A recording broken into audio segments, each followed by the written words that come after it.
put on sometime. Oh, hello. What's going on? What's up, good peoples? What's up, Facebook fam, YouTube fam? Welcome, welcome, welcome, Mm-hmm. welcome, welcome. We have some things to share with you, but before we do, let me first introduce my boo. This is my sweetheart, my baby, my confidant, Mm-hmm. my everything. This is Aize.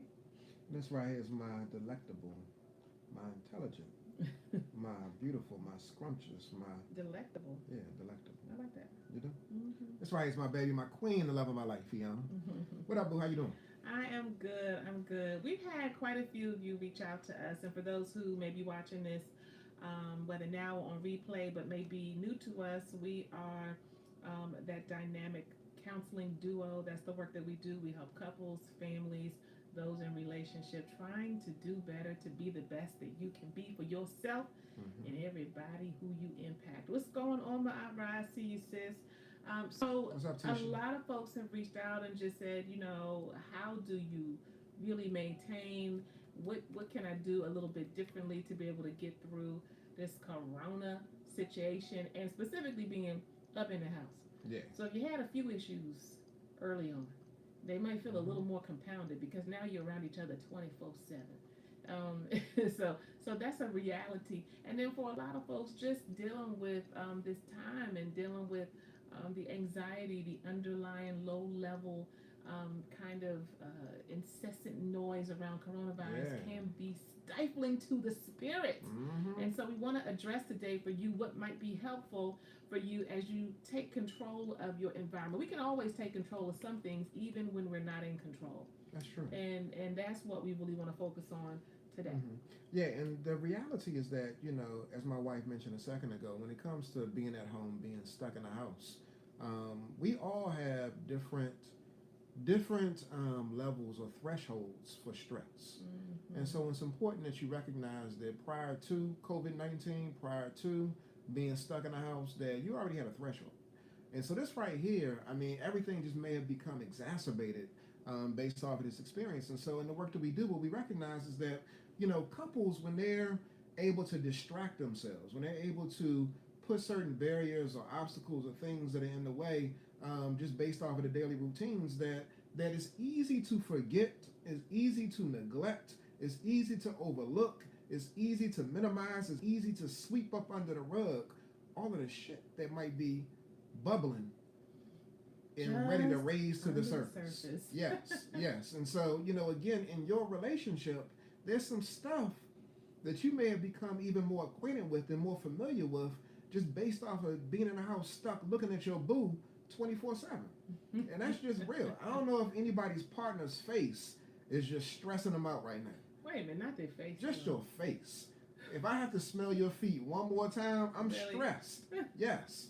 Yes. And so some of y'all might be in a situation like that. Like, I'm getting tired of you, like, leaving your socks over around all over the place. I'm getting tired of you not cleaning up behind yourself. You think you got a ready-made. Anybody in that space right now where you feel like your partner thinks that they got a ready-made made in the house? I know some people are. Yes. And the thing that we also want to point out to you is that everybody copes with stress differently. So, for example, there are those of us who want to dive into the news every single day. And we want to have it on from sun up to sundown. We want to know what's going on, how many deaths were there today, yesterday, what do they think tomorrow's going to be, like what is the deal, because I need to know what's happening in Georgia, D.C., California, everywhere. And then there are those of us who are like, that is not helpful to me. And meanwhile, while you all are both coping in your own special and unique ways, you're not necessarily coming together. You're not necessarily making time for one another or making room for each other. But the thing that I would say is this: even if you are one who is up on the news, I'm definitely one of those folks. My husband is as well. You got to make sure that you stay informed, but don't obsessively check. Yeah. Don't obsessively check the news and stay in that space. You need to step away if you start to feel overwhelmed a bit. You need to be careful what you look at. Make sure you pay attention to reliable resources. Pay attention to what's in your atmosphere and in the atmosphere of your family, your children that you may not even be aware of. Sometimes I just want to have it on, and it's not helpful to the environment. You don't even recognize how the background noise is stressing you and your family out. Yeah. Hey, Crystal, we see you. So pay attention to how much you consume, what you consume, the sources you rely on, and the temperament of the people in your family, whether it be your children or your partner. Focus on that. Yeah, and so in addition to that, it's important that you stick to trustworthy sources. So when it comes to the information that you do consume, like there's so much stuff out here, y'all. And if you find yourself going down a rabbit hole, just chasing everything and thinking about conspiracy this, conspiracy that, that actually might heighten your anxiety. And so it's okay, like my wife mentioned, to check.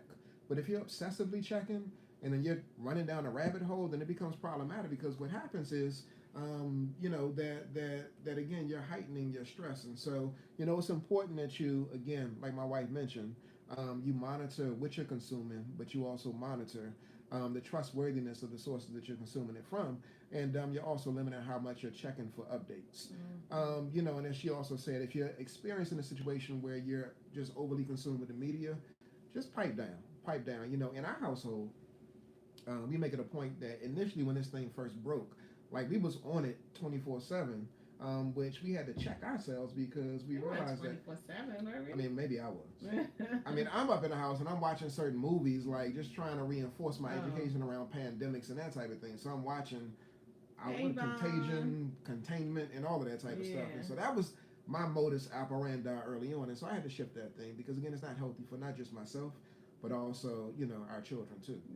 And it's also important, y'all, to, in terms of the things that you can control, you can control how much TV you're watching. So challenge and change that.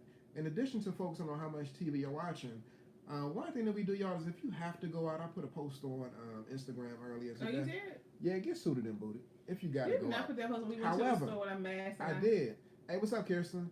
Sundiata and I were talking about you the other day. He was referencing some fond memories. But yeah, you want to make sure that you get suited and booted. So my wife, we be having like the face mask on and the gloves, and everybody might not. But it's important to do that. But somebody did put a post in response to my picture earlier saying that you got to be concerned about also cross contamination.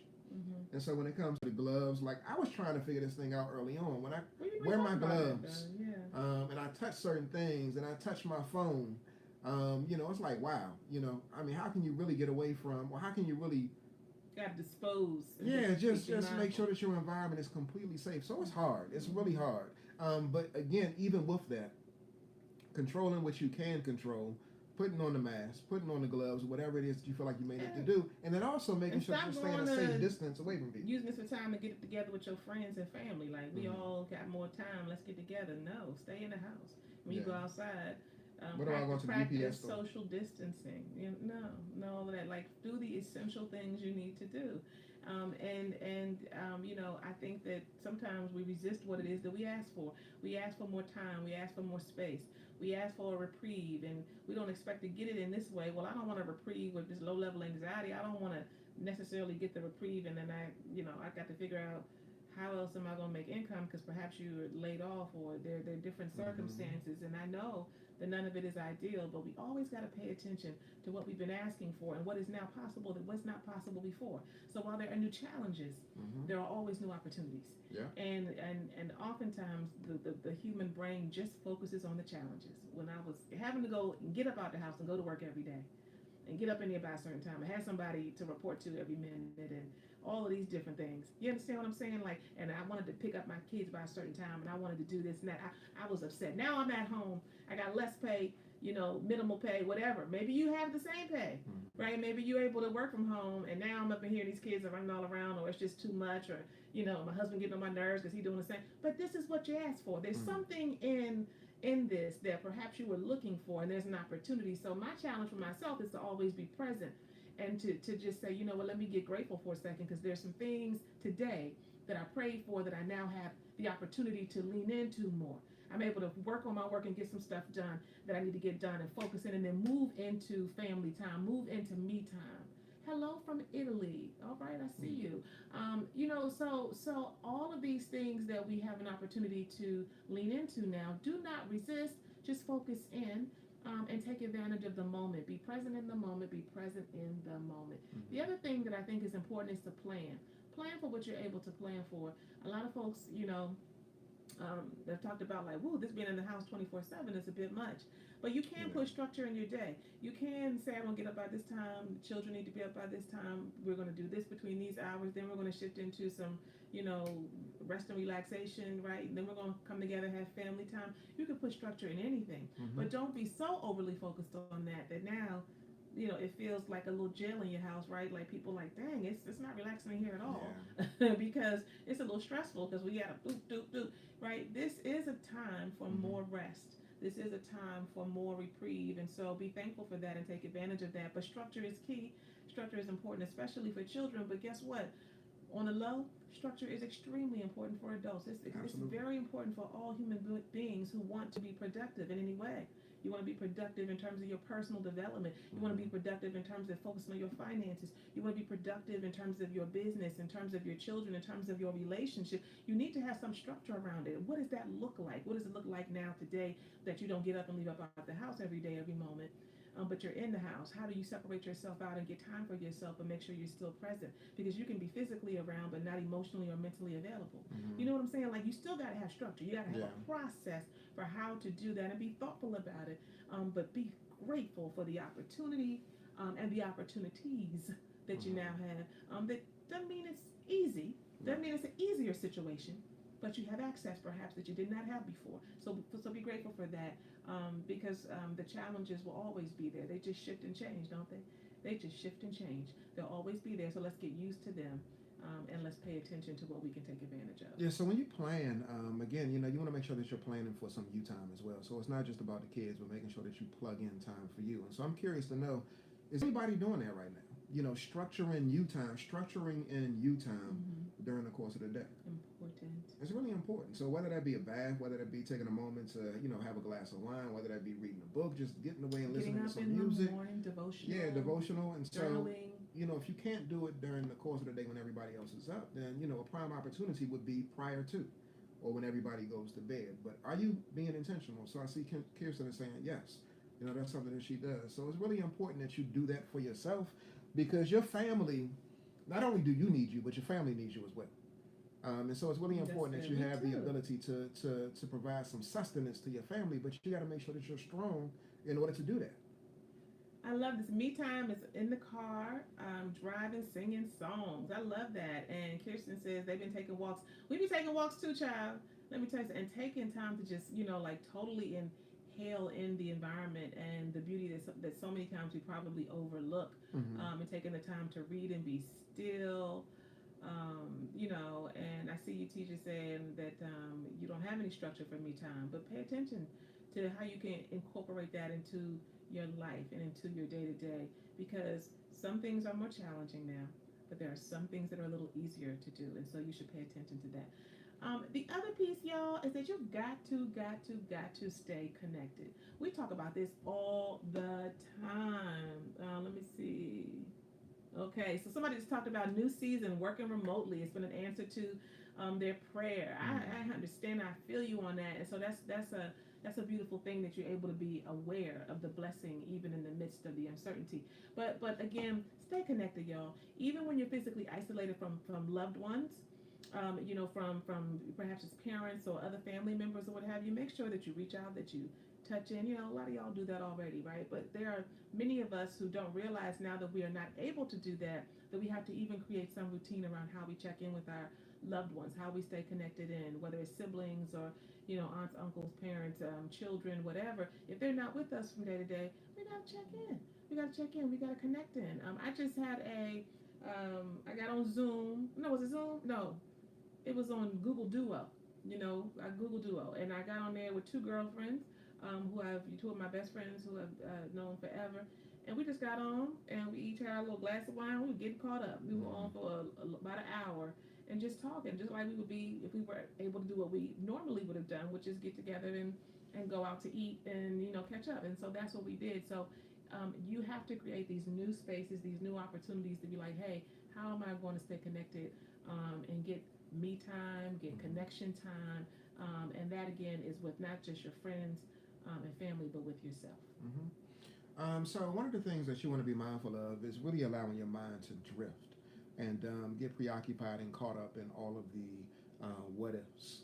And so so there may be a shortage of money right now. But if you allow your mind to like just go down the rabbit hole of spiraling into a space where you're like, so what if we can't pay the light bill? What if we can't do this? What if we can't do that? There will always be a number of what ifs that again will heighten your stress, heighten your anxiety. So you want to make sure that you're being mindful about solving the problems that you can solve. Some problems are solvable, other things you really just can't. And so it's important that you don't judge yourself if you haven't created the space or even the capacity to be able to do those things, but that you give yourself some grace.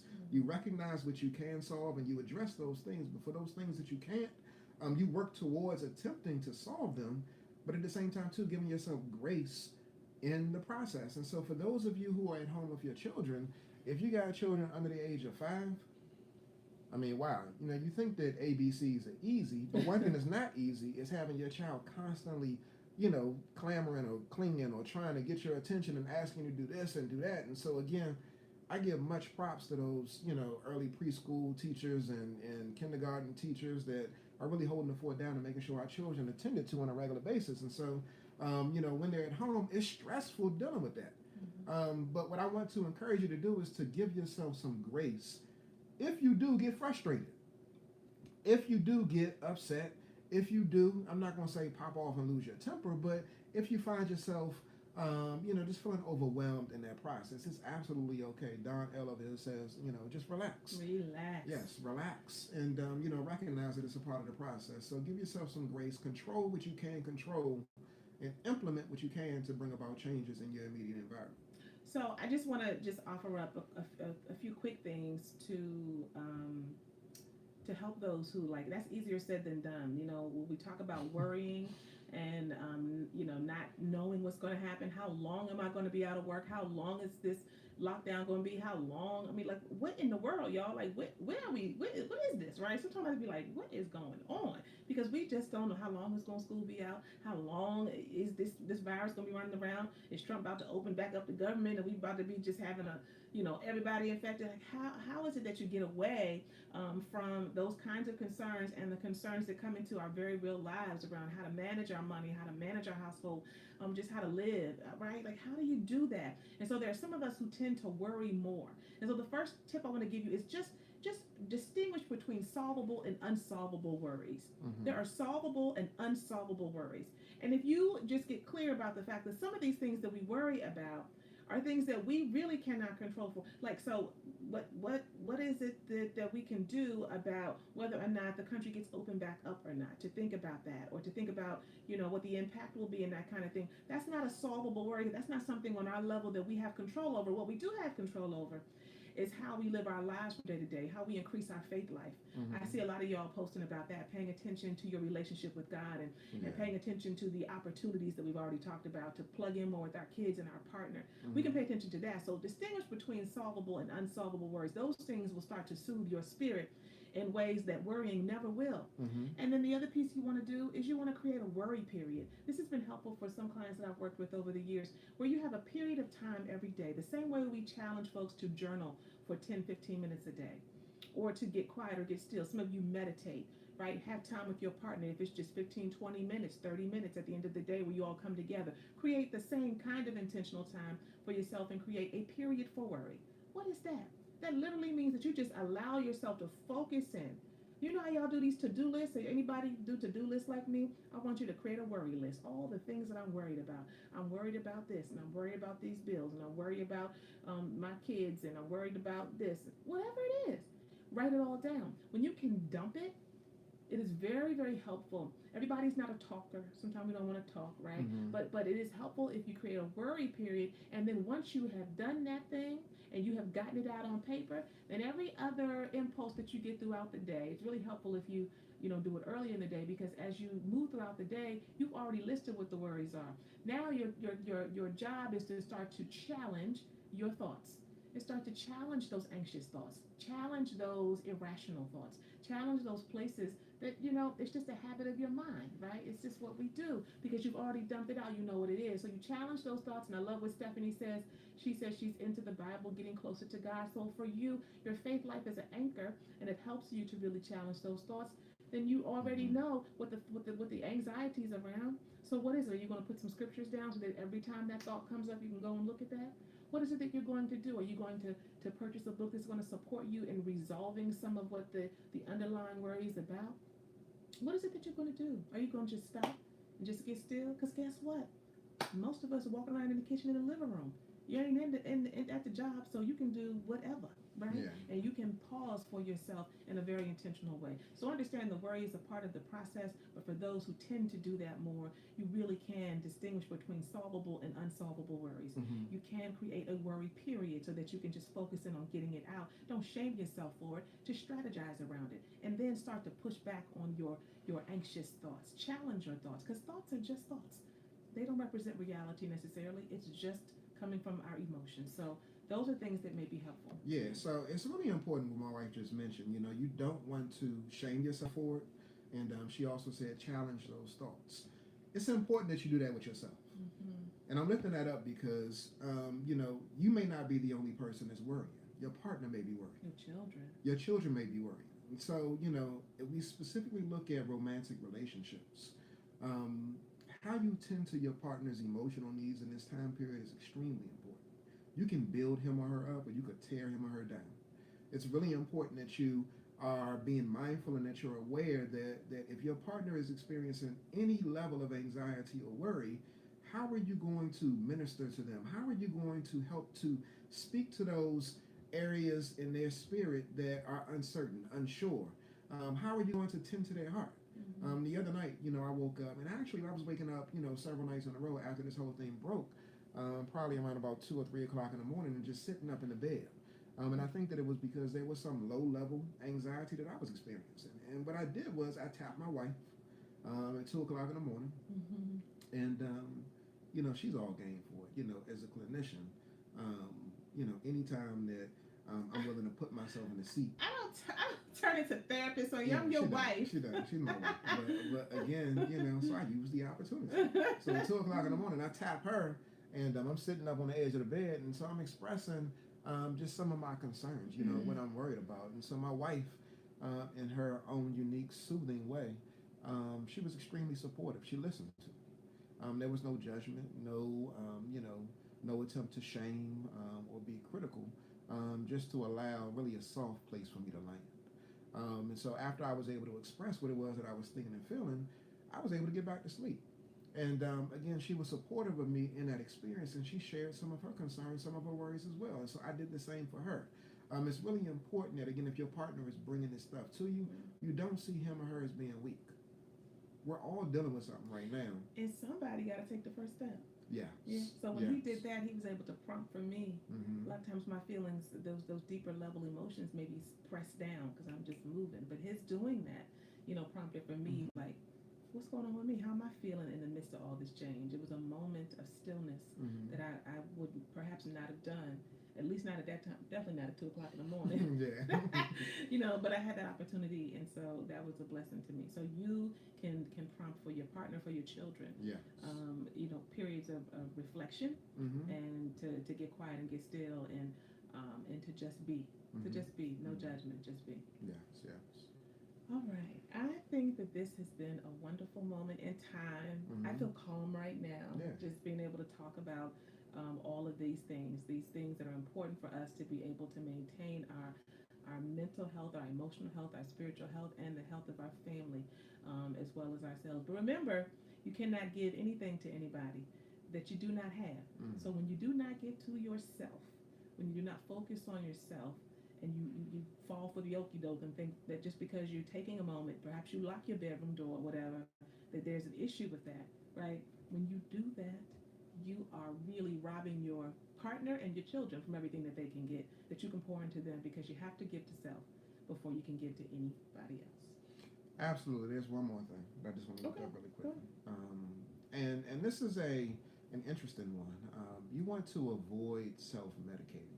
Mm. The reason why I say it's interesting is because, you know, I saw Yvonne, she put on there, quarantine and chill. Oftentimes, you know, we'll chill with a glass of wine, but everybody can't do that. Mm-hmm. And everybody shouldn't do that because just the exposure in and of itself, Stigma. you know, could lead to, you know, you just further increasing addictive behavior. And so it's really important that you know what your capacity is, what you are able to do and not able to do. And if you're in a relationship with somebody who struggles with this, then it's your responsibility. It's their responsibility ultimately to make sure that they're being mindful of their actions, but you also have a responsibility too.